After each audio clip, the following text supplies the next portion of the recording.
very strong. Myself, Fast Eddie Fear, bringing the goods. Thought we were just right before we went live, we were talking about lovely narratives and which ones mean the most. Is it what birthday, bobblehead, heritage, and friends and family in attendance? Yeah, so hometown.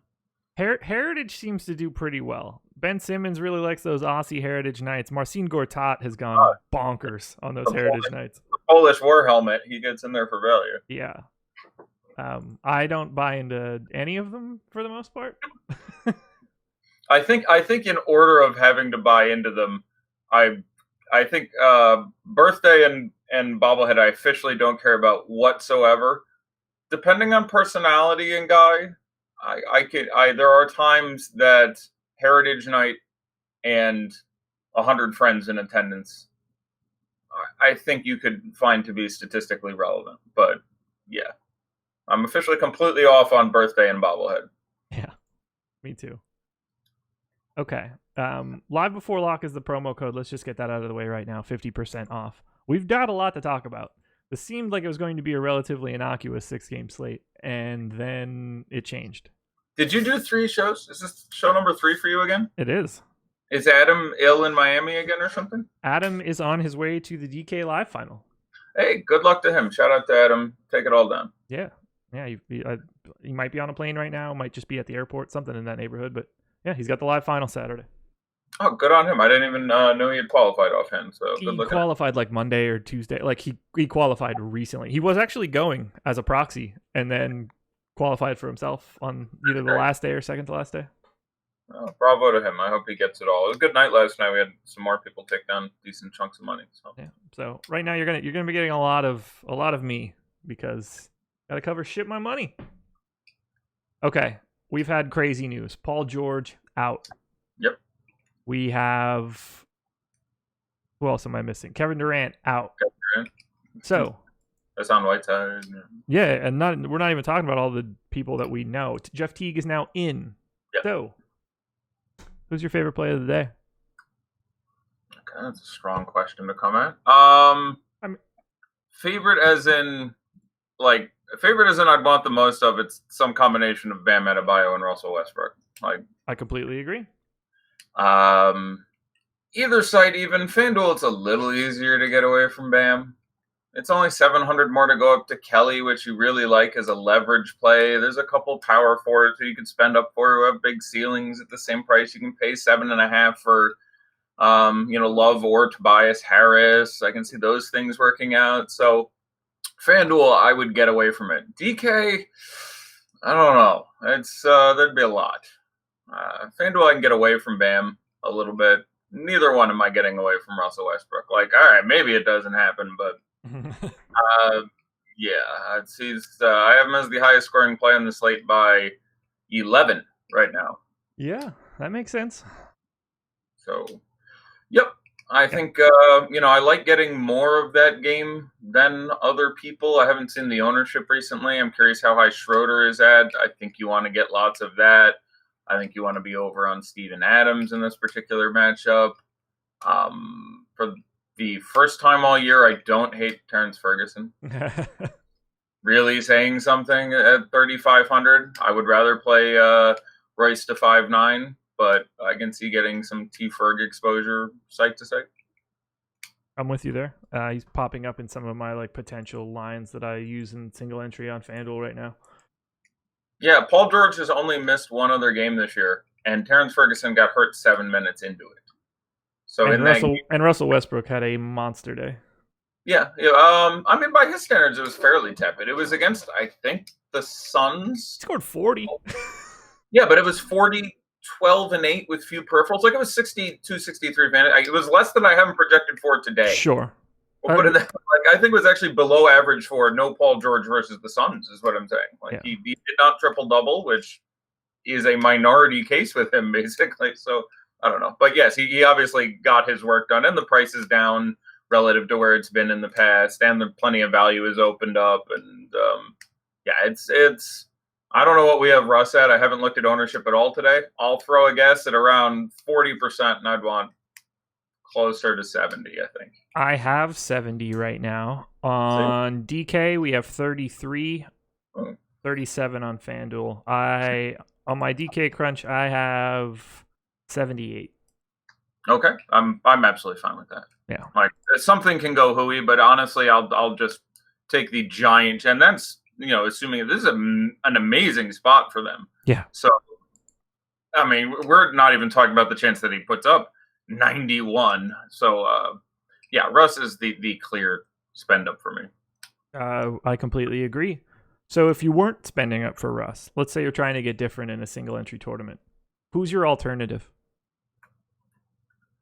I mean, for point guards, it's Russ, then a mile, then Ben Simmons, then half a mile until I get to Curry. Like, I have them pretty well separated. Same page, complete same page right now. Yeah, I do. The matchup is not particularly good for Curry. Historically, he hasn't been the guy who picks up. Basically, what happens is all the defenses jump all over him. So you get these sporadic, you can fairly question whether or not Orlando has the personnel to stop Steph from just calling number one all day if that's what he wants to do. But that usually isn't what he wants to do. He's got enough of a facilitator mindset that you end up just with Clay taking 22 shots and putting up big numbers and Draymond falling into a bigger role. And then you have Cousins out there who's been tending to eat a lot more with Steph out there and at Steph's expense. So Steph, I like more than Alfonso McKinney out of the starters if I have to play one of them. So on FanDuel, I'd rather play Alfonso McKinney.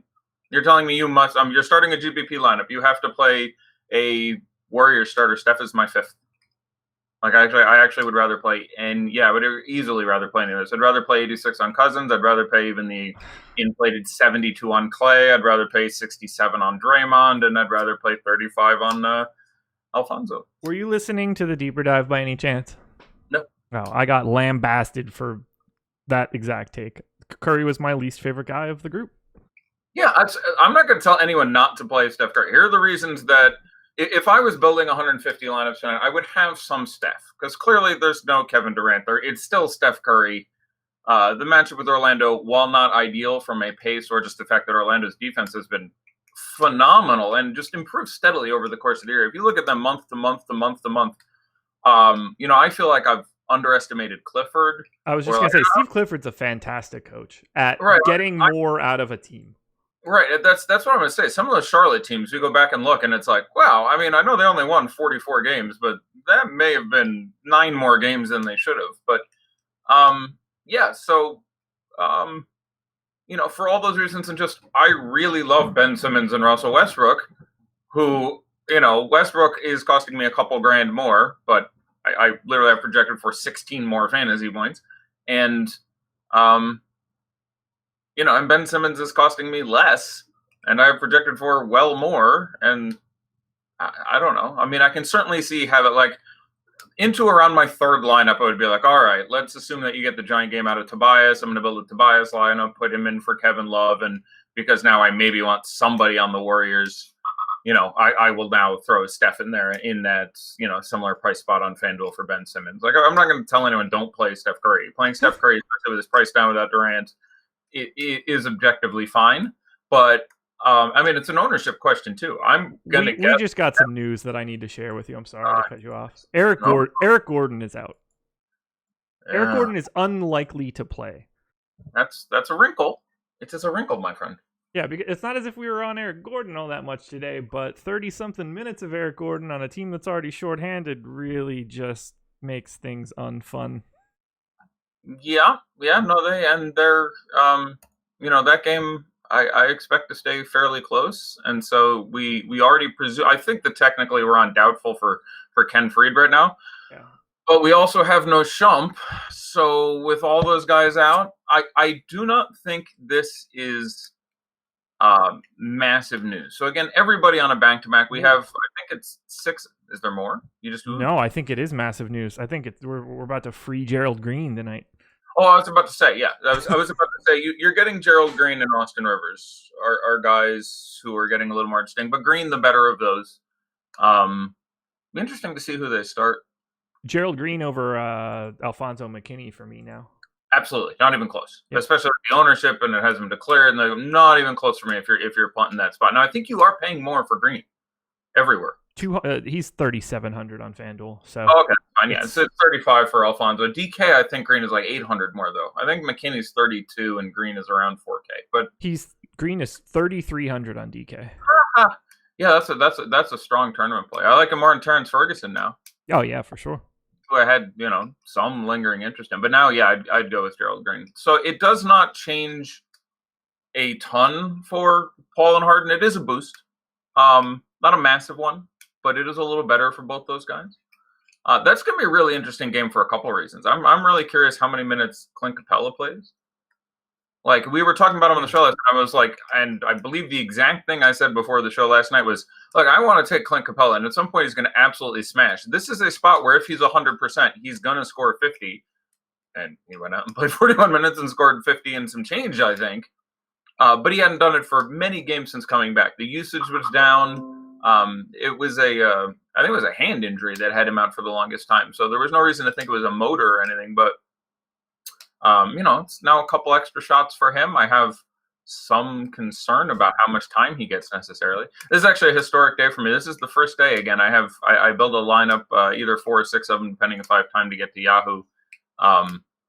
A cash and a tournament lineup for each site coming into the show to look at and discuss during the show. This is the first day, I think, in the entire year I do not have a center-only eligible player on DraftKings. Really? Yes, every other day of the year. This is the first time that randomly the lineup I like the most does not have a pure center in it. I have Bam Adebayo at center in the lineup I'm looking at right now. Gotcha.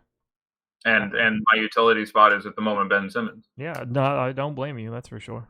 Wow, there are not enough bodies to go around in this damn Rockets game. Yeah, and they run so thin. I mean, what's those minutes will amortize down into Gerald Green and Austin Rivers specifically. That's it. I don't think you're getting. There's not a lot of options. Paul, Harden, Gordon, Tucker, Capella. Well, Yep. Gordon is obviously out. That's starting 5. So Gordon is out.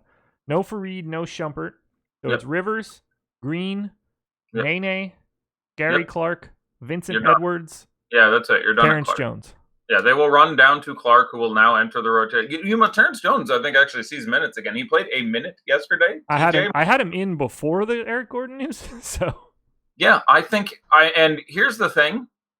It's not flat insanity at the minimum if you think something like we're really thin on bigs here. I mean, Nene is in there. But if anything goes hooey with Nene, Tucker, Capella, if they decide, Capella's, tired after playing 40-plus minutes for the first time in maybe this year. I don't even know if he did it earlier this year. He was getting big minutes in October, November, December. So I imagine he put up a 40 spot a minute somewhere. But, my man can ball. I'm not doing it. I wouldn't do it. But, there's a 30% chance you get 20 minutes out of TJ in this spot. Probably project him for 24 fantasy points. So I think that he's active. Luffy and I were not very fond of James Harden in this spot. Just enough better things to pay up for Russ in particular. Does Eric Gordon being out change anything for you? How do you feel about Harden, Paul right now? I think they are both fine. I mean, they came out well in advance of yesterday's game and said Chris Paul is going to play both games. Like, period. They didn't truncate. They didn't whatever. So hopefully you get the full minutes there. My issue is just with Chris Paul. Again, I like Simmons where he's priced similarly. I have Donovan Mitchell for a decent bit more. For those reasons, it's really hard for me to get there. Okay. So I'm fine with Chris Paul. I'm fine with James Harden. They both just got certainly a little bit better in my estimation. I'm still not inclined to think that in a difficult matchup, this is enough for me to, go crazy with it.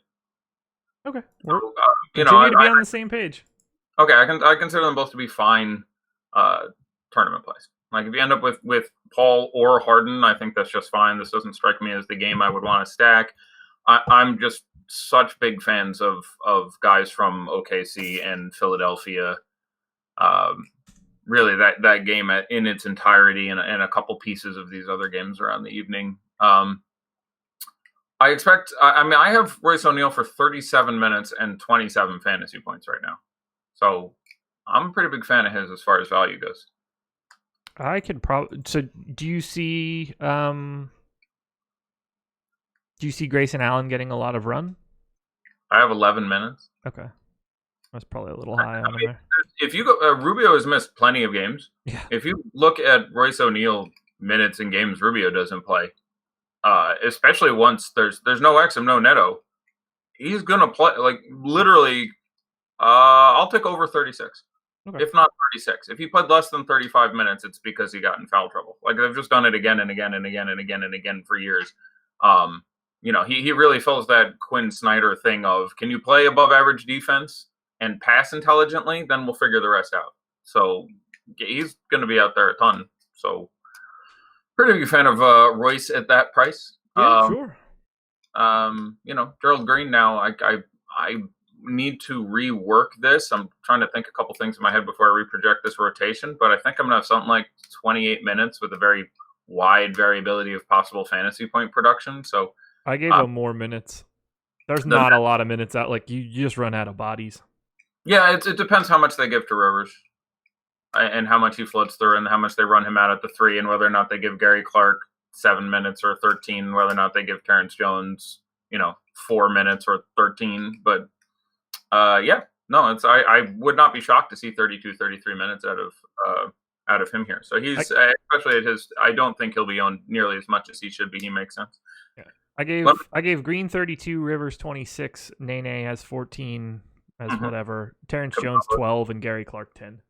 Capella 34, I presume. 34, yeah. Paul 34 and James Harden 37. Okay, yep, I'm fine with your plan. I think those are the perfectly reasonable numbers to throw out there. I like Kevin Knox. Oh, boy. Here we go. Let's get your Knicks takes out of the way now. Go ahead. This will be the second day this year I have said this is a really good spot for Kevin Knox. I expect him to get his shots. If he shoots halfway competently, which sounds like a small ask, but is a giant ask when you are talking about Kevin Knox. Has a very decent ceiling. If I had to play a Nick, it would be Kevin Knox. I like him in this spot. I would rather play him than Chetty Osman because while Chetty Osman is a much better shooter than Kevin Knox, it's not to this stupid of a disparity. If you go back and look at how those two guys are shooting the ball, literally Chetty is shooting like 58% from the field and Kevin Knox is shooting like 28% of the field. That's got to regress at some point. You would think. And it's the Cavs. This is not a defensive matchup I'm particularly concerned with. Has been, good in one and extremely good in one of the games they played this year, if that matters to you. But just, I like Kevin Knox if I'm going to throw $5,000 at a guy for it. Again, I presume 3% ownership as opposed to, 16 or whatever we would have Chetty at, guessing. But, Chetty's probably at 6 right now on DK. Okay. I assume Knox at 4. 2. Yeah. So I guess that ownership really doesn't matter, getting over on 98% of the field instead of 94. But I just expect at some point and little more confident in Kevin Knox minutes, which feels a little strange to say, but the Knicks, I'm so angry at that team. I can't with them. Last time they played the Cavs, we had one Nick with a giant game. You remember who it was? I'll give you a hint. He's not currently on the roster, but he hasn't been traded. He's not hurt either. Frankie Smokes? Oh, no. They're close. Cornette? Kadeem. Oh, yeah. Okay, now I remember. Kadeem Harrison. A Cosby Show, a different world, white man can't jump. I got nothing. Yep. So that happened last time. But yeah, I would run I'm going to get 16 shots out of Kevin Knox at, 5,000 and going to play 33 minutes, give or take a couple. And one of these days he will make, half of them and put up 36 fantasy points. So we'll get Knox out there this one time. Rankings are up, by the way. Someone else just sent me a message. Or if they're really not, someone let me know. But they should be there. Do you care about any other Knicks? Well, I think Mitch Robinson deserves a discussion. He's, someone I've mentioned a couple hundred times, going all the way back to Summer League. Really interesting case. He has the somewhat historic notification of being, he's the first guy to, there was something he did not play in college. He graduated, signed with, declared to, I think, Western Kentucky. I could be getting that right, but a small school, and then got in a pissing match with the coach, and said, "Hey, can I get a transfer waiver?" And they're like, "Sure." And then like no one else wanted him, but he just basically sat on his ass a year. And then the Knicks drafted him in the second round. So he's got that sort of really interesting distinction, but he's just freaky athletic guy. If he can put on some weight, there is a massive, massive ceiling there. All that besides saying, 6,400, 7,400, fairly short slate, not out of play for me. So, I don't have a strong taker because it's really impossible to project the minutes. I think it depends where the field would be. If the field's at 10%, I think that's about right. If the field was at like 20%, I would come in well under that, but I don't think they will. More people will Capella and things like that. 14 right now. Yeah, I'd probably want a little bit less than that, but he's just a guy who obviously carries a stupid upside. It's not a matchup we're super worried about. I do think the public in general is not remembering his very, very extremely notable foul issues. Like Kevin Love stacking some fouls up on that dude does not strike me as an impossibility. So he's in the third percentile of big men on cleaning the glass for foul rate. Third is not good. Third is the opposite end of good. Not 97th, third. Yeah, he's standing there next to Jaren Jackson and some other fine men. Yeah. I'm trying to basically ignore the Knicks. I don't have an issue with that. I think Kevin Knox is cute in turn. When I say I like him, I guess I should quantify a little bit. If you made me play Nick in a tournament, it would probably be Kevin Knox. I'm not super excited about it, and he would not be in either of my first lineups. But 5'6" and 5'2", small forward on FanDuel, again, makes me kind of would rather double punt it.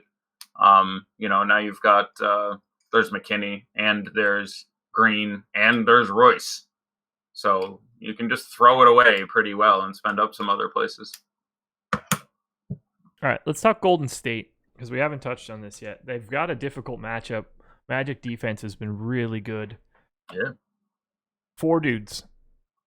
Cousins, Curry, Thompson, Draymond. Mm-hmm. Give me your preferences. We've already touched on Curry, but what's the outlook on the rest of these guys?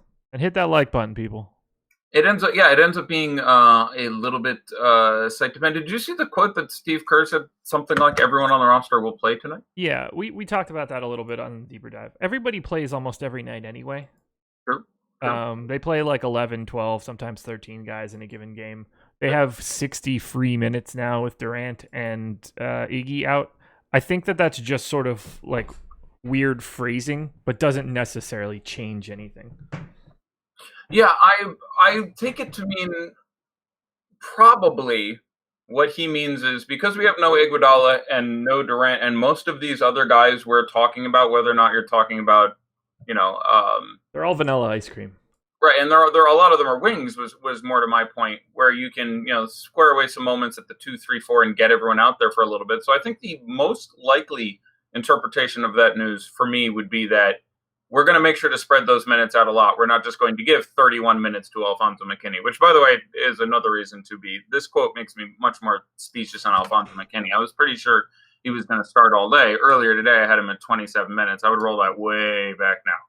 So they're gonna have him share with a number of guys. So I think the most likely scenario is that his way of saying we're going to use these 2 guys being out as an opportunity to get everyone on the court and get them some time. Yep. There is a chance it portends slightly greater rest mode. I don't think that's likely, but I'm not shocked if that's, part and parcel of some subconscious Steve Kerr Popovich based thing where he's just like, we're just going to take it down a peg today. Yeah. Just like we're going to slow it down a bit. Again, they're still playing for seeding. There's a guy, I think that is less likely, but I'm not shocked if even in a close game, I randomly lose 2 to 4 minutes off the other starters. I don't think it's likely, but it is a back-to-back. They did rest someone yesterday. They're resting someone else today. Those other guys aren't getting a rest. In your head as a coach, you want to give all your regulars a rest, right? So we gave Cousins a full game off. We're going to give Durant a full game off. We're not going to give Clay or Steph a full day, but we're going to take it a little easier on them on the back-to-back. Like I'm not shocked if that comes to pass, but from the beginning of the day, I just sort of preferred other guys more. So at the beginning of the day, my takes were going to be, I like being over where I expect people to own Donovan Mitchell. I like being over on the 76ers. I like being under on the Warriors in general. That being said, the site changes this up a little bit, but I will generally rank them as far as level I want to play in GPPs. Oh, Clay, Draymond, Cousins, Steph. Ooh, okay. I generally agree, but I like Cousins a lot. I do too, and he got the day off. So in theory, if we are going with Plan B there, even he would be the one where Kerr would not feel so inclined to take. I like him a lot too. It's just a price issue. Like he's come up a little bit more. I'm saving a bit more on those other guys, and I'm trying to play, Ben Simmons and Russell Westbrook absolutely everywhere. Sure. So that sort of ends up being the issue there, and that's why again I'm in this rare situation with having no true center on DK because I'm just paying down a lot of other places so I can play those guys. I mean, I really like 8K Donovan Mitchell on DK. I suspect more than most other people. I have him up at 39 minutes, and I expect him to play, primarily point guard the entire game. He was extremely good in this matchup earlier this year, although that doesn't mean a lot for me. That was sort of a singularity game, but he dropped with Rubio in there. I don't remember 55, 60 or something earlier this year. That doesn't matter a lot, except to say, there is a ceiling there, but you knew that with Donovan Mitchell anyway. But I like 8K Donovan Mitchell more than a little. So, starting lineups with Simmons or another 76er, Westbrook, Mitchell, and then you run some value out there to cover with Adebayo. I like Dennis Schroeder a lot. I do expect him to start, by the way. They haven't said that yet. I think they did, actually. Oh, well, then it was recently, I think. Maybe they didn't. I thought I saw chat saying it. Maybe they didn't. No, I don't see it. Yeah, I expect Dennis Schroeder to start, and he did start in that previous game this year, and it just makes the most sense for them, I think. But just a lot of usage to go around there. Again, the two GPP lineups I'm looking at now have 3 Thunder members each. They both have a Westbrook and a Schroeder. One of them has an Adams. One of them, well, I haven't changed it, but it had a T. Ferg in it, who I imagine now would become a Gerald Green.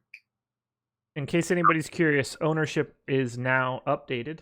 Ooh, let's talk. That's a good time. 6:30 on the nose. Yeah. Let's do that voodoo that we do. So alrighty, let's do it. Let me pull it up here and get it into my sheet, and then we can move on. Look at all my sheet. All right, I'm gonna do some daddy like. Yeah. How do you feel about Dennis Schroeder at 43%? All right. Well, at that point, I was going a little bit crazy, but yeah, objectively, it's a really good spot. I have him for 32 minutes and 19 shots, and he's really cheap, boys. And the pivot value is not nearly quite as impressive for me. So 47%. I'm gonna like it. I will take the over on that. I think I would have closer to 55 or 60%. You are right. I'll have more than that. Yeah. I like that I'm right. Not even that you agree. Just I'm right. This is good. You're correct. I had a friend who always used to talk like that. He'd be like, so, what's your favorite movie between, say, I don't know, Watchmen and Suicide Squad? Some really esoteric question to which there is no correct answer. And I'd be like, I think I prefer Watchmen more as an homage. And he'd be like, you're right. I'd be like, okay. Responded factually where I was correct or I wasn't, and that's just how it came down. Alrighty. Next up on the list. Bam Adebayo, 42%. This is DK. Yeah, I love that. That's a far easier one. Yeah, I'm going to probably have him in 100. Yeah, that's perhaps slightly excessive, but not by much, if anything. Yeah, I'll take my chances. Because of the existence of Kellyo sort of as a direct pivot leverage, who I also like. I have a ton of him as well. Right, and I don't have. I obviously, and by extension, you, and I agree with you. You're right. I don't have a problem having them next to each other. This isn't, they're the starting power forward and center, and they're just way cheap. So yeah, don't be concerned if you happen to have both of them. I do prefer Bam from any projection. I do like Bam, but I mentioned we have Kelly at 20 to 25 and Bam at 40 something. There's just a really nice direct. Kelly Olynyk is at 14. Ooh, juicy. Yeah, I mean, I'd strongly consider playing him instead if the money was somehow irrelevant. FanDuel, if that ownership carried over to FanDuel, I'd probably prefer Kelly O in my one lineup for $700 more at that point. If I'm getting a third of the ownership and there's the direct leverage there where, in one lineup, I'd probably slightly prefer Kelly O. I do think is a matchup that I'd slightly prefer for him, but that'd be FanDuel only. DK, where I think it's 900 more for Kelly O, 4,049. I think are the numbers here. That sounds right. Yeah, but they're both great. Bam is objectively the better one at price either place, but Kelly O makes sense as a pivot. And that's the only reason I wouldn't have 100% is because I like Kelly O. I like Kelly O next to Bam. The best Kelly O is without Bam because you're giving yourself the super upside of Bam getting 4 fouls on Capella at 9 minutes, and Kelly O has to play 38 minutes at the 4 and the 5 and whatever. But coming up third, Russell Westbrook, 40%. More. Yep. More. Just let me bathe in it and rub it all over my face, and I taste it. It's yeah. Sorry, kids. Like and I'm usually fairly hesitant on Westbrook, but there's nothing really not to like here. Yep. No, I don't even know necessarily what to add. I have him projected for just a scotch under 70 fantasy points. That time I did intentionally use scotch because you told me it should think. Okay, I have him at 65. So yeah, it's conservative. I have him at 60. You're almost right. Beautiful. So had to give the call back there. Oh, I love it. I love it. One last ownership projection because I think this one is pretty relevant right now. You ready? Gerald Green, 34. Really? That makes me a little nervous. It's not that I disagree with it, but I'm surprised that it recovered that quickly. I didn't see it going that high.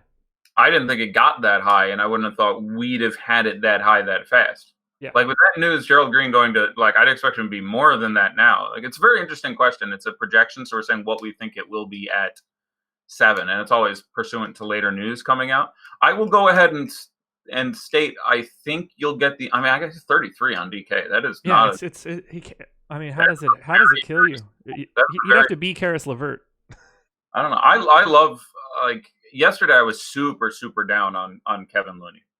Like I had seen multiple sites, there was a FanDuel sponsored video and a couple of people are like, just start with Kevon Looney. That way you don't lose to the people who have him. And I'm like, I'm missing something. We're like, he's going to play 30 minutes. I'm like, he didn't play 30 minutes the whole goddamn year. Yeah. He was the only center for a while and he'd play 21. You occasionally got 27, 28. The matchup wasn't good. I was like, I want nothing to do with this dude, especially yesterday, where there are a million guys who cost 4,000 to 4,500 who I projected for 38 or 40. I had Kevon Looney at 24 minutes and 22 and a half fantasy points. I just did not see it. Gerald Green is at least carrying a massive upside 4 minutes and production here. I don't know what the hell you thought was going to happen with Kevon Looney with, the 4 sometime All-Stars next to him. So much bigger fan of 3,300. I just thought of that because the identical price tag. But at that point, I suspect I would come in under. What is the number on Royce O'Neal, my friend? That's a good question. I know. I bet that number is 12, and if I have to play one of those guys, I'm gonna play Royce to 5'9". He is at 21. Okay, that's about where they should be. And just raw points production, I would have them almost identical, but Green carries just a ceiling that Royce does not. Royce is, they're both fairly tepid fantasy producers, but Gerald Green will go off and take 14 threes and make 9 of them. Royce is going to give you almost certainly 18 to 31 fantasy points. It's just going to land in there. He accrues stuff fairly generally. There's a floor below that for Royce, but he's about 3/4 of fantasy point a minute guy. He's going to play 36, 37 minutes. I'd give 50-50. His fantasy point production starts with a 2. And hopefully it doesn't follow it up immediately with a decimal point. I was going to make that joke. Art style, yeah. Hopefully it's followed by another digit and not a decimal. Yeah, that's interesting. I will hesitantly. I don't know. There's not a lot of value beyond that. I think I'd actually come in over that, believe it or not. Well, you know what? No, I just don't need that many 3,400. So because I have enough Royce, I actually would be under on Gerald and over on Royce, I think. I'd have him about the same. Okay. I pretty greatly prefer Gerald Green. Sure. I have a lot of both, and I will be over the field on both. So, kind of best thing I can do. They're solid. I'm a fan. I don't really like anyone from the early game, especially with Teagan. I don't mind Towns still. I don't mind Towns, but he's worse with Teagan. The matchup with Turner isn't the best. He's generally been fairly immune to back-to-backs. But the price is up a bit, and like I'm not saying I wouldn't have any. I would have shares of all the Wolves starters except for presumably Josh Okogie. Like I think you can play Andrew Wiggins. I'd have probably relatively little of him. $4,000 Dario Saric is still interesting for me. He has gone to the Kevin Knox school of shooting the basketball. I think he has a 2 for 11 and a 1 for 11 in his last few games. Frequently, Toy was giving him 30 minutes, and that's a dude who had, I presume, remarkably low ownership would give you some chance of getting, some sort of 35-point game out of Dario Saric. Really wouldn't surprise me that much when they've committed to giving him that time. So I like some exposure to Saric. Teague, obviously, we worry returning. I mean, the matchup is poor. I suppose that's obvious, but for that reason. Teague obviously dealing with lingering injuries on and off all year. Does he come back and get 30 minutes? Maybe. I mean, Thibodeau's gone, but his specter remains and looms heavily over the arena. It really does. But, I have a feeling he comes in short of that. He's cheap, but I can see having a couple shares of Jeff Teague. Wiggins, shooter's going to shoot, and obviously Karl Anthony Towns can be easily the highest scoring center on the slate without, much trouble. And especially on sites like FanDuel where there is more of a gross points consideration. And that's one of the things people don't get playing site versus site. DraftKings are just like, I want the 8 dudes who are going to score the most points. FanDuel, there's a chance Karl Anthony Towns scores, let's say, 54 fantasy points, which is not good at his price, and is the highest scoring center by 14 points. Yeah. And for that reason, ends up being in the best possible lineup, even though he's woefully inefficient, because there's just enough guys who get there at the other positions. So it ends up being a little site dependent. But center is interesting on FanDuel. It is. Nobody is particularly brilliant. I don't mind Towns. I don't mind Cousins. There's some interesting punt options. It's one of the rare days where punting center does not feel on its face egregious. I feel like they should make it 4 power forward / centers or something weird like that. I disagree because I like the decision point that is largely absent on DraftKings, entirely absent on Fantasy Draft, where there's 11 utility spots and then a guard and a forward and a center or whatever they have set up. Yeah, I don't. You're right. I just like it as another skill point that I don't think everybody gets. So I think it's a minor advantage for people who pay a little more attention to it. But Jokic at 11 can obviously get there. The matchup isn't nearly as bad as it seems. He's at home. He's had big games against Gobert. That's not cheap. I would rather play Jokic at 11-1 than Towns at 11-2 by a touch. How do you feel about that? If I'm running, I would rather have Towns. Okay, interesting. Vooch at 10-4, I really don't want in the matchup with Cousins out there, who has handled him fairly well in the past. Obviously, this is a different Vooch and a different Cousins from years past, so there's not too much we can draw from that, but certainly not a matchup I'm super excited for. Capella at 7,700, if he sees anything like he saw last night, is brilliant. We've talked about the upside of Mitch Robinson, and again, 3 points a block on FanDuel from a guy who can get you 9 is a very relevant consideration. So there's guys here. Steven Adams at 68 might be my favorite, and I'm very nervous saying that, but yeah, I think it's Steven Adams. Like, if you're telling me I have to play a GPP lineup, I'm starting with one guy. I must pick my center. Yep, it's punter Steven Adams, I think, are my favorite 2 options. Like, literally, my favorite centers might be both on the Thunder if I'm starting a GPP lineup. It literally might be Steven Nerlens. Steven Adams is 5th for me in terms of ranking guys where I'm most over the field. Okay, you mean of all positions or of centers? Everybody. Of everybody. Okay, yeah, that's fine.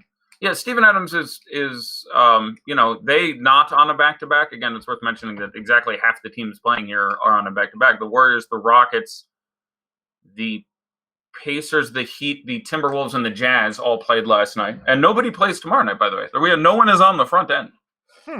We get back to it again after that. But nobody who plays today plays tomorrow, which is very weird for like 6 backed up by 8 or something. But we have no copy over there quite a bit for the next 2 days after that. Okay.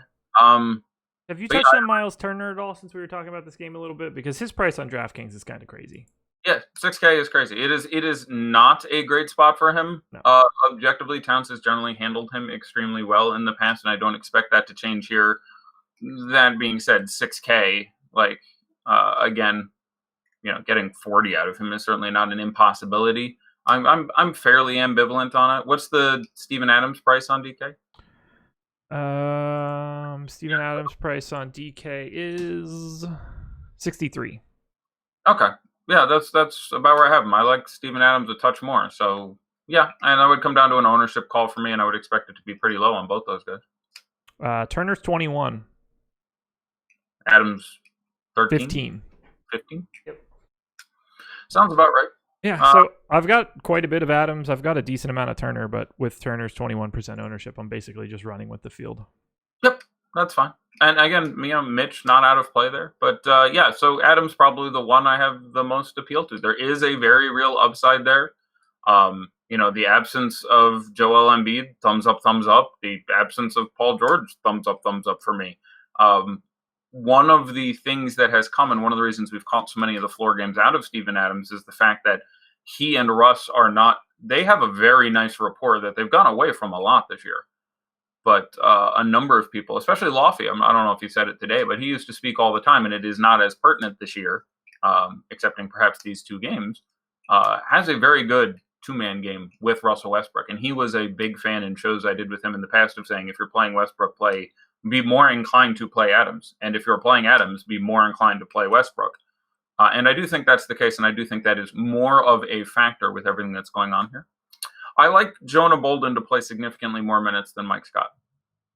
Interesting. That elaborate. Go ahead, because I don't think that's not something we've talked about so far. Yeah, I think they want him to get that time. I'm reading between the lines of going back and watching post-game interviews and listening to other things from Brett Brown, but I think they want Jonah Bolden to start and play 28 minutes here.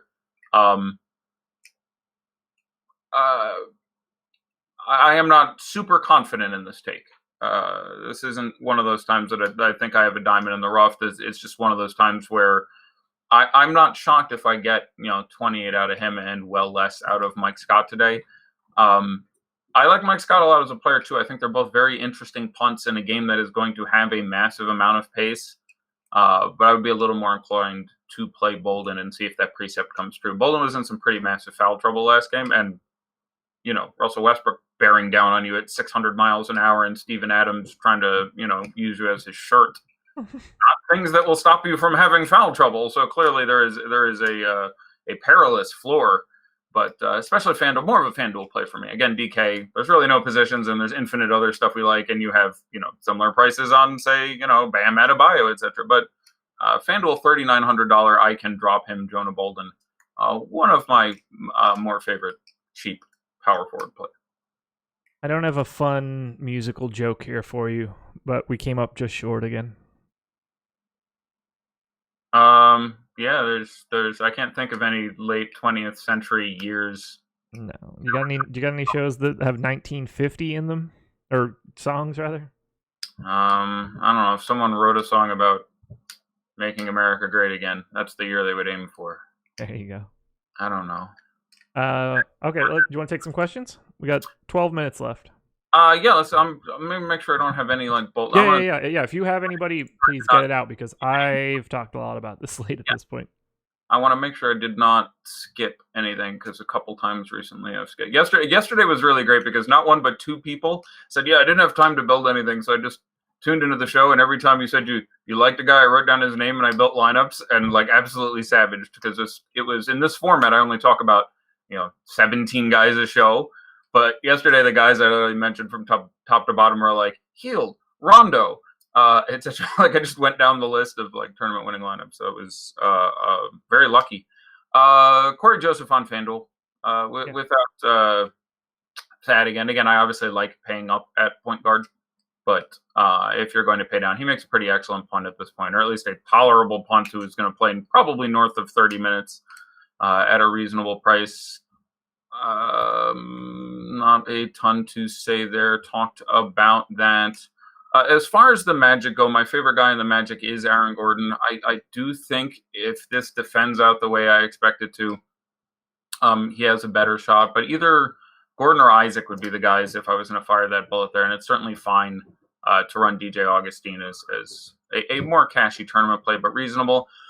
I already crucified myself on I want to play Kevin Knox cross for the day. Kevin Love, I have at 31 minutes. That makes him objectively pretty exciting on either side. FanDuel, assuming you already have Simmons, I'd slightly prefer to play him over Tobias Harris. If I don't have another 76er, it's really hard for me to imagine that environment. One of them doesn't get there. So even not counting Jonah Bolden, if I don't have Jimmy Butler or Ben Simmons, I probably play Tobias Harris over Kevin Love. But if I have either of those other two guys, then Kevin Love would get that spot for me. After that, I can see doing, I guess Jordan Clarkson, but again, not a game we want a ton of. Nothing else to comment on there. Queue up some good questions. Just want to make sure I didn't forget to talk about anyone. I don't hate Josh Richardson. Yeah. That price has come down low enough. I would slightly rather play, the $700 tax and play Jay Rich over Justice Winslow. But Justice Winslow at $5,000 on DK is also perfectly reasonably in consideration. I have Dragic for 20 minutes again tonight, as I don't think they have yet come out and said a damn thing about what we should expect there. Have you seen news on the Dragon? I have seen absolutely nothing. Same. Pacers starting who we thought they would. This has actually historically been a pretty tough spot for Thad Young. Doesn't mean a ton in so much as production comes from those peripherals. I don't think he's out of play, but he has struggled in the past with Sarge and Taj and the Timberwolves and to enough of a statistical extent that I think it's relevant. PJ Tucker on DraftKings at $4,000. I actually kind of like at this point. He's gonna play 40 minutes probably now, or some crazy number. He's $4,000. Yeah, that's really the reason I ever go to PJ Tucker. His game is, and again, he played the best game of basketball I've seen this year. A couple games back, not last night, but 2 days before that. Literally, this is a joy to watch. If you're ever bored, watch that game from 3 days ago. That was pretty exciting. We talked about Gerald extensively. I really like being over on the Philadelphia OKC game. I won't go into it any more than that. And then I do think I like Donovan Mitchell, especially on DK, more than other people. I have him projected for 47 fantasy points. We will see how that goes. And I would, again, rather play Jay Crowder than Derek Favors. It was the right call yesterday at much, much lower ownership. Favors went off in his 10 less minutes. You got 22 minutes of Favors there and 32 of Jay Crowder. 2 games. There's only the third meeting between the Nuggets and the Jazz this year. In one of them, Favors got hurt and only played like 7 minutes. In the other one, Jay Crowder played 32 minutes. Derek Favors was 6 for 10 from the field and playing very well, no foul trouble, and played 18 and a half. So especially at the ownership numbers we're looking at for those guys, I would run direct leverage pivot of Jay Crowder out there before I played Derek Favors, and I'm ready for your questions now. You ready? Yeah, let's do it. Okay, let's hit it. So, Paulson, Eric Gordon. Sorry, I thought I was missing some news, but it doesn't appear that I am. Okay, Jimmy Buckets or Tobias Harris? More raw DK points. I have Tobias Harris by 1.5. There you go. What do you got?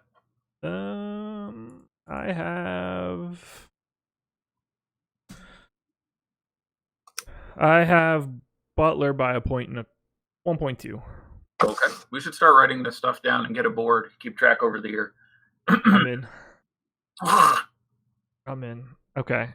Let's see what else we got. Tobias Harris or Kevin Love on FanDuel? Tobias Harris if you don't have Jimmy Butler or Ben Simmons. Otherwise, Kevin Love. Okay. For me. Would you rather have... Go ahead. Do you agree with that theory? Like, is there really any way none of those 76ers, Suns, and Embiid get there? So don't you want one in one lineup? Like... Yeah, the answer is Harris if you don't have the other two guys. Right. If you have one of the other two guys, I think I slightly prefer Kevin Love. Yep. Totally agree. Kevin Love or Clint Capella straight up on DK? Yeah, I'll take Kevin Love with very little confidence in it. It's just going to come down to, it just comes down to Capella minutes. Yep. Yeah, like I'll take Capella there. Yeah. But I don't have a ton of confidence. I mean, right now I have Kevin Love for 31. We both have Capella for 34. I have Kevin Love for half a fantasy point more. So I'm fine with either one, obviously. All right, what else we got? JJ Redick or Chetty Osman in a DK GPP? Usually that'll be JJ Redick for me. Lineup construction will change things around, but usually I will go JJ Redick or Kevin Knox. Sorry. What else we have here?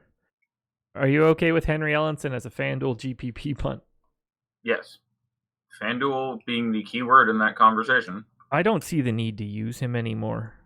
I do. Oh, there's just better options. Like your question was, am I okay with him? Yeah. Yeah, because there is a chance they play him 36 minutes again. The matchup is extremely good. You could score 40 fantasy points.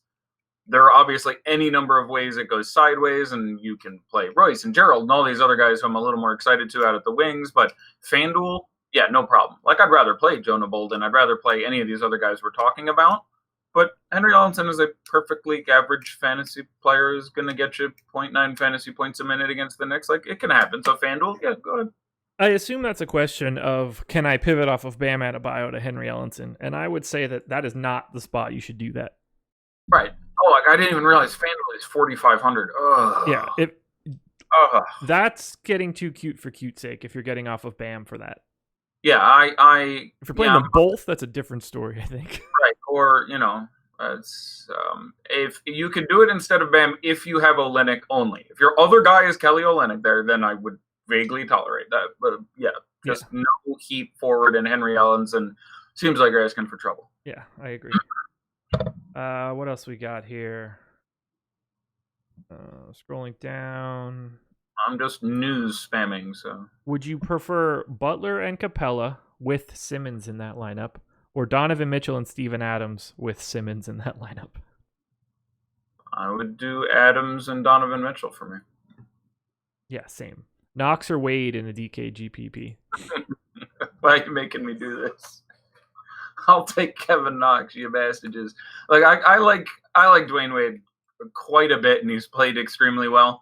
Unlike, say, Karl Anthony Towns, he is a little more suspect to playing on the back-to-backs. I do think the minutes now, with presuming Dragic gets time, and I think you're more likely seeing 25 to 27 instead of getting 31. And because of the ownership, I would play Kevin Knox. I have him projected a little less than Dwayne Wade. Okay. It's okay to have a strong take and tell me my Kevin Knox love is bullshit. I don't have a take on Knox or Wade to dive into that. I'm too nervous about Wade on a back-to-back, but I don't know. He's got that good juju after that nonsense buzzer beater.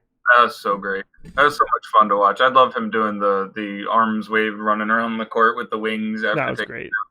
That's good stuff. It's also just super ugly. Yeah. Oh, yeah. So, I mean, they shot it like a shot put. It was pretty funny. Alrighty. Let's see what else we've got here. Any thoughts on Markieff Morris? Can't do it right now. Agreed.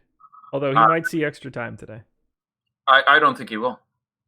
I think Abdul Nader picks up the time before. I think it'll be interesting to see. But there were plenty of spots recently where I really thought they could buck him up and give him some of the extra time, and instead they went other ways. Even running Nerlens out next. Ruh-roh. Fast Eddie Fear down. Fast Eddie Fear down. Josh down?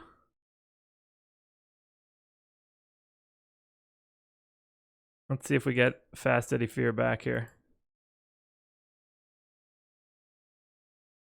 I assume I'm still with everybody right now, and that was just Eddie dropping out similarly to Laffy before, but we'll stick around. I'll keep answering some questions. On FanDuel, Cory Joseph, Harden, and Young, which I assume is Thad, or Simmons, Clay, and Grant.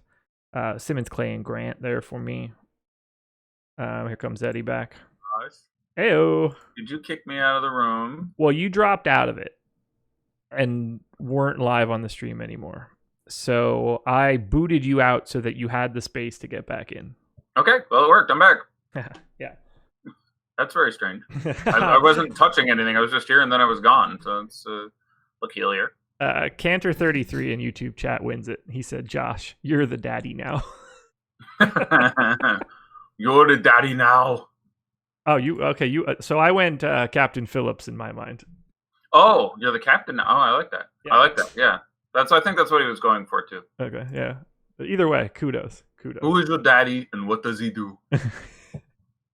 Rivers, Dellavedova, or Ferguson in a DK GPP? Man, God, Ferguson, but now you're killing me. But yeah, Ferguson in that one. Oh, man, you can make a really good case for Rivers there. You can't make that case for Delhi, in my opinion. Yeah, but that's the same thing with like when you had Satoransky, except he was playing small forward. Like you will have Harden or Paul on the court at all times. That's true. That's a good point. Yeah, he's like a 0.5 guy. Yeah, exactly. He just doesn't get the usage in that role. So when did 6:59 happen? You mean I thought we had like 10 more minutes. No, that's time, brother. We're there. And we are locked. Heyo. It's a small slate. We're okay. I think we pretty much covered everything. My single entry lineup on FanDuel today. I've been playing in that single entry series this week. Westbrook, Simmons, Schroeder, Clay, Chetty, Gerald Green, Thad Young, Bam Adebayo, Steven Adams. Love it. I worry a little bit about Thad, but I'm always going to like Thad on FanDuel because 6 steals is 18 points, and I love that lineup. There's nothing wrong with that. Yeah, there's. It was either Thad or Draymond in that spot, basically, and I got a little nervous. Who else did you have for? I'm going back to the top. Did you have any other Warriors in that lineup? Yeah, Clay. Okay, I'm fine with it.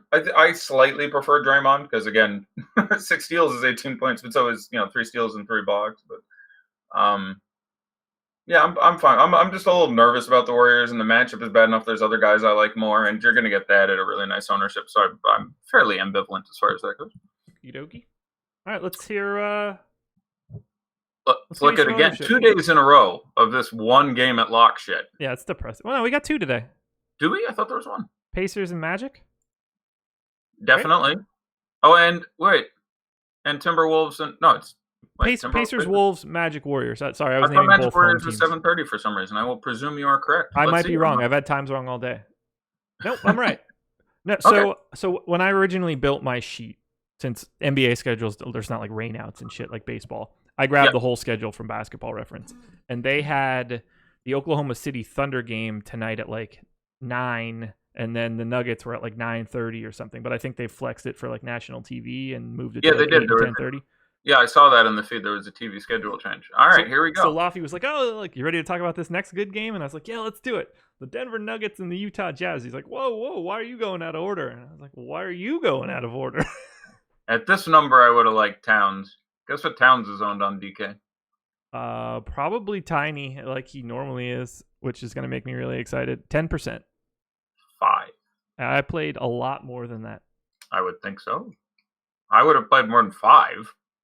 Like 5 is a small number. I played 28. Okay, well, you've taken a stand, my friend. May it profit you.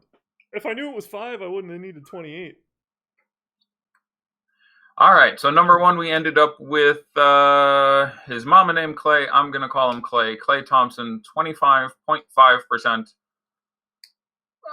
Good to know people are doing their research. Clay's 25. He's the number 1 guy in the early slate? Significantly. I assume a lot of people did the very... all right, so when people go out, one of the ways in which you can profit looking at this in the long term is people tend to go, let me look at this guy's usage over the last couple of years with this guy out and this guy out and see who profits. And I'm sure if you do that, the answer you get is Klay Thompson. In this case, it's fine. There's times that steers you in the absolute wrong direction, and that's brilliant. And it happens all the time where there's great profit spots where people go, Kyrie Irving is out, and so I'm really on Jaylen Brown. It's like, well, no, but the problem is Marcus Morris is out too. Like we had that day this year where people did the exact same thing. And you have to really take into account matchup and other externalities.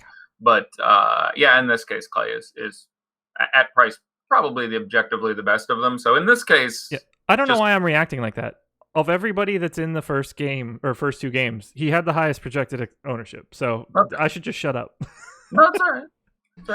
I'm reacting like I thought that was a high number. It's exactly where we would have put him.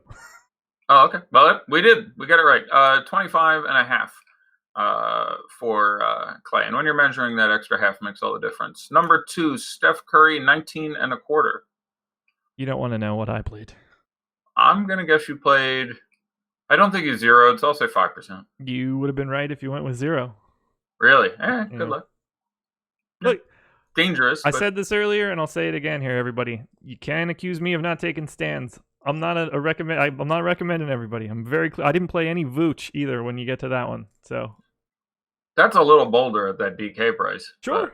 We're coming up to it. DeMarcus Cousins, 15. I have more than that.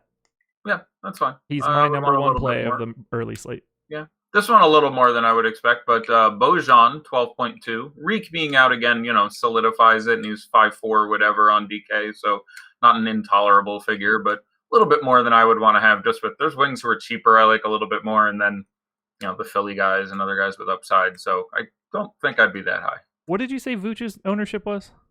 We haven't gotten to him yet, but he is 8.5. Okay. Which, again, when you're measuring, that extra half is key. Yeah. Okay.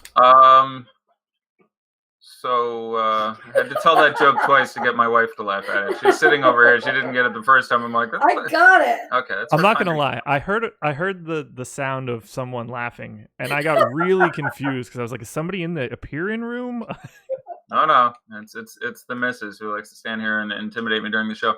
Miles Turner next up on the hit parade, 9 3/4.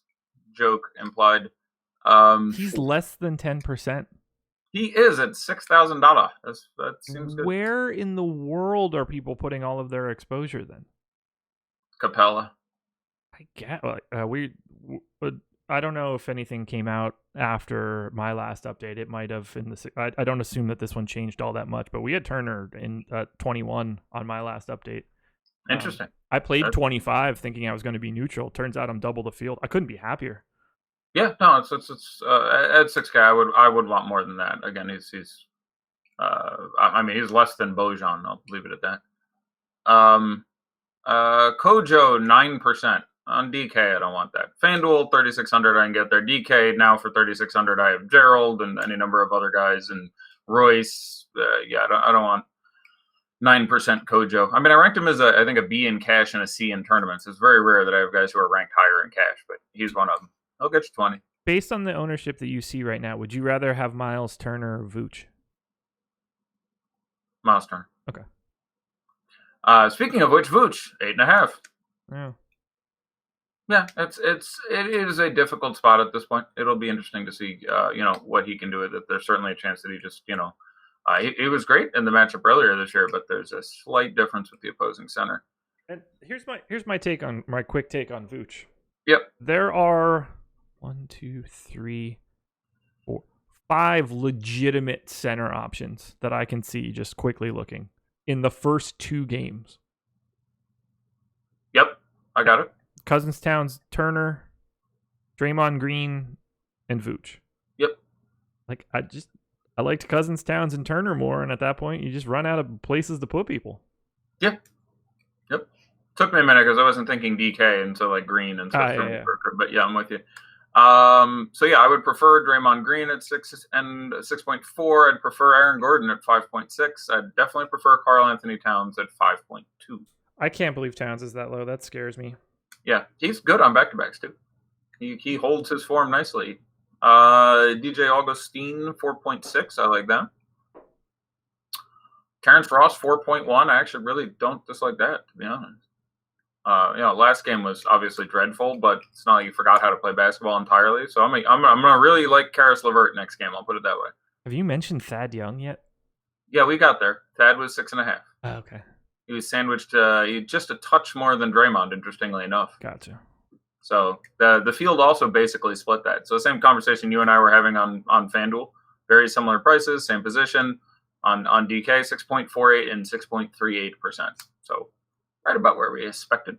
And that's one of those things that's been happening for me lately, in that I've been taking slightly more extreme stands on those either or type plays. I have no Draymond, and I have 18% Thad Young. I could have just as easily been 9 and 9, and everything would look really normal.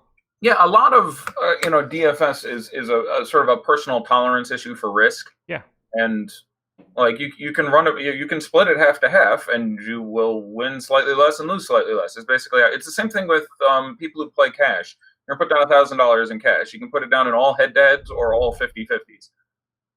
If you put it down in 50-50s, you're probably going to either lose $1,000 or profit $800 every night. Yeah. If you put down in head-to-heads, you'll get this wide range of outcomes that make it pretty unlikely you're going to blow the whole stack, and less likely that you're going to get the full $800 in profit. So it's just sort of a tolerance thing. But I wrote about that today. Did you? Yeah, talking about how in my bankroll challenge I abandoned playing cash, and the swings of playing 50-50s and double ups with a limited bankroll are really extreme. Then I think that if someone really does have $100 bankroll, that is like a real $100 bankroll. The swings of playing 50-50s and double ups could be too extreme if you go on like a 2 or 3 day, just a mental aspect. Going 2 or 3 days in a row, losing, if you play 50% of your money in cash games, losing $5 3 straight days. Like if you dump those 3 straight days, that's, you're down $15. But if you played head to heads, you're probably down, I don't know, 7, 8. Right. Yeah. No, that's interesting that you just wrote about it. For your bankroll challenge, I don't know if you addressed this at all. One of the things I talk about a ton, and I've literally never heard anyone else talk about it in DFS, but I'm a huge fan of making sure you vary your investment based on news. Like every other sort of competitive gaming in the world, from poker to blackjack, is the only way you can be profitable is to vary the size of your bet based on when you are advantaged. So if you're someone who counts cards, your ability to take advantage of that, you can't, even if you can count cards, you still are a losing player unless you can change the size of your bet from hand to hand. And obviously poker, I think I've got this guy beat. I'm going to get more money into the pot. DFS, I'm a huge fan of part of your profitable strategy being finding a way to think like, okay, because of late breaking news that I think I pivoted to correctly and other people won't pivot to, or because of a shitty Kevon Looney chalk yesterday, or because of some situation where you're just like, I think I'm more advantaged than normal, that you bet more. And I'm curious if you factor that into your whatever cash challengey thing you were just talking about. I haven't in that regard. I'm starting with $100. So in that instance, like it's kind of hard to load up. Like if you're playing, let's say you're playing 10% of your bankroll at $10 and you think you're in a good spot. I mean, like I could advocate to go up to like 15 or something. That's a monstrous increase, but relatively speaking, that's probably in like the, more advanced type class if you were teaching DFS, so to speak. Yeah, the issue is that it's hard to do that. Right. And in a perfect world, you'd have the ability to just have another 150 lineups to put into another tournament. Right. But sometimes like it's hard to figure out where you would want to get into when that news happens. Right. And that's sort of what I'm talking about. It sounds dumb, but another key concept to me is you just end up in scenarios where you're going to make all your money from the year frequently on 5 or 6 days. Yeah. And again, this is different from me, who ran many, many, many fewer lineups than you do, where news would come out and I'd have 1 to 3 lineups, and I can optimize my lineups in 10, 20, 30 seconds. And perhaps you certainly can as well, but there's a little extra time there to join. So I literally think it's something you consider, fire drilling. Yeah. Like if we're sitting here and for sure. Just like literally like, okay, ready, sit there, imagine, okay, it's 6:56. Chris Paul will not play today. Go. That's a really great point.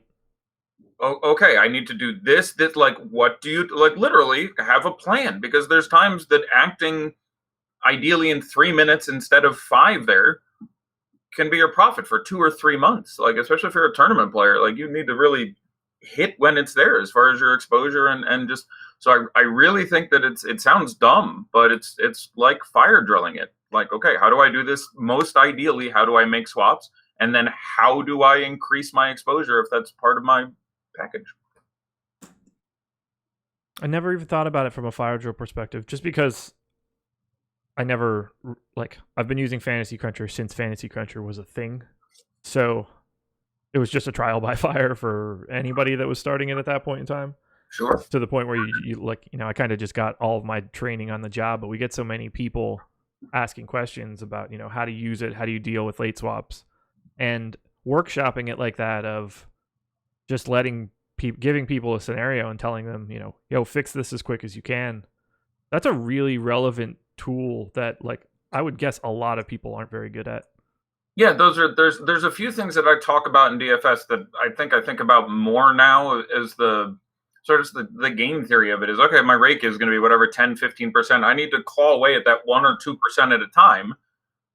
And part of that is changing exposure, and part of it is just reacting as quickly as possible. So it's I don't know, it's very time sensitive shit, but I don't know, we should do a whole nother podcast on the fantasy fire drill or something. But we got the 5th starter for the Rockets. I'll let you guess first. Gary Clark. Oh, you got it. The way your tone of voice, it could only really be 3 guys. So I was like, really? Okay. Well, mildly disappointing for, Gerald, but he's going to get his time. I wouldn't. Well, he's certainly better because I played quite a bit. Yeah. No, he'll my minutes projection may end up closer than yours. I think I had 28, you had 30, whatever, but he'll be out there. I would imagine. I mean, he plays normally, so. Yeah, he's exactly. It's interesting. Good vote for. I mean, they like Gary Clark. It's really weird how he completely lost out to Daniel House, and then you had Gary Clark center minutes. Like, it got pretty weird up in there for a while. It really did. Finishing out with the ownership, those would be my rankings. That's not going to help anybody. Well, I mean, hopefully they'll help someone, but they're not going to help us in this ownership conversation. Yeah, who played themselves? Yeah, we're getting there. Wesley, I mean, you could argue the 3.77% of people who played Alfonso McKinney on DK. I'm just really worried about the minutes now. Like, I'll go ahead. Here, we'll play our game. I'll give a number. You give me over under on minutes. Alfonso McKinney, I'll say 21. Over. Okay, we'll see. I got a feeling they go a little shrift there, but we shall see. Wesley Matthews starting. Yeah. Oh, I know. I was pretty sure he was going to start, but Jerebko is going to play 2, and they're going to give everybody some time. We'll see. I mean, there's a lot of, like, you were talking before about how many players they play. All the time, people are like, "Oh, I think this is a blowout. Who do we play from the bench?" And the answer with that team is always nobody. Nobody. Even when, like, guys from the bench play the fourth quarter, do you know how rare it is that you get 28 fantasy points out of Quinn Cook or Sean Livingston, or even the guys who play in the backup and play in the blowout in the fourth, or Jordan Bell, or it just doesn't happen. Right. Because everybody plays 11. They shift from the second string to the third string halfway through the quarter. So I really think I was pretty sure they'd give him the start, but I got a feeling we come in under that, but we will see. Where the hell were we? So McKinney close to 4%. Darren Collison at 3%. Not a huge fan of it. 3% with no Tyreek, I'm fine with that. Never Google 3%. Fine with that too. Wiggins 2.5. I legitimately like that. 6-game slate. Josh Okogie 2.3. Derrick Rose 2 flat. Okay. Tyus Jones 2. Darius Saric 2. I like that. Jeff Teague 1.6. I like that. Jonathan Isaac 1.5. I like that. That'll work. Jonas Jerebko 1.22. Taj 0.9. Kyle O'Quinn 0.8. I like that. Like 0.8. Well, he's probably in the game right now because Miles Turner has 2 fouls. See, that's that. Well, there you go. That would be the reason I would like it. Sorry about that for you, by the way, with your triple the field Miles Turner. But yeah, that's fine. Yeah, for that reason, I would have liked 0.8% Kyle O'Quinn, Kevon Looney 0.37, Jordan Bell 0.37, TJ Leaf 0.27. That is never the answer. No. Only slightly better than Kevin Durant 0.27. Congratulations, you played yourself. Turner does have 9.5 already, so it could be worse. Yeah, and what, like, I guess we're getting in there 18 minutes past the hour, so probably 8-9 minutes into the game or something. So yeah, he's played 4 and change. Okay, he's got 2 blocks and a steal. Yeah, he's not messing around.